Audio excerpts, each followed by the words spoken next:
अन्वीला स्नॅक्ससाठी sweet पोटॅटोचे patties बनवले। त्याच्यासाठी एक उकडलेली रताळी, एक चिरलेला कांदा, थोडीशी कोथिंबीर आणि 1 चमच गव्हाचं पीठ घेतलं। उकडलेली रताळी एकदम अशी बारीक मॅश करून घेतली। रताळी मॅश करून झाल्यानंतर त्याच्यामध्ये 1 चमच घेतलेलं गव्हाचं पीठ ॲड केलं।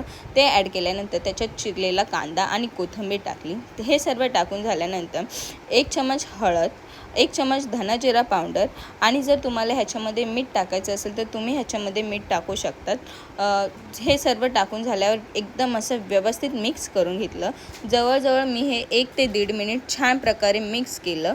हे मिक्स करून झाल्यानंतर कणिक मळतो तशा प्रकारे मी त्याचा गोळा तयार करून घेतला। हे झाल्यावर त्याचे छान अशा छोट्या छोट्या मी पॅटीस तयार केल्या।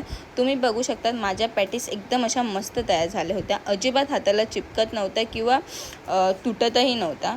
सर्व पॅटीस 1 बाय 1 मी सर्व तयार केले आणि नंतर गॅसवर एक पॅन ठेवला। पॅन थोडा गरम झाल्यानंतर त्याच्यामध्ये 1 चमच तूप ॲड केलं। तूप ॲड केल्यानंतर ज्या काही आपण पॅटीस तयार केल्या होत्या त्या सर्व मी 1 बाय 1 ह्याच्यावर ॲड केल्या आणि मीडियम गॅसवर जवळजवळ 1 ते 1.5 मिनिट मी छान एका साईडनी खरपूस अशा भाजून दिली।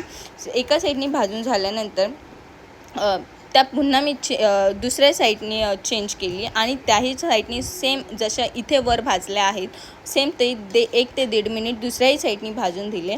दोन्ही साईडनी व्यवस्थित भाजल्यानंतर तुम्ही पॅटीस थोडेसे प्रेससुद्धा करू शकता, म्हणजे छान असं ते भाजून जाईल।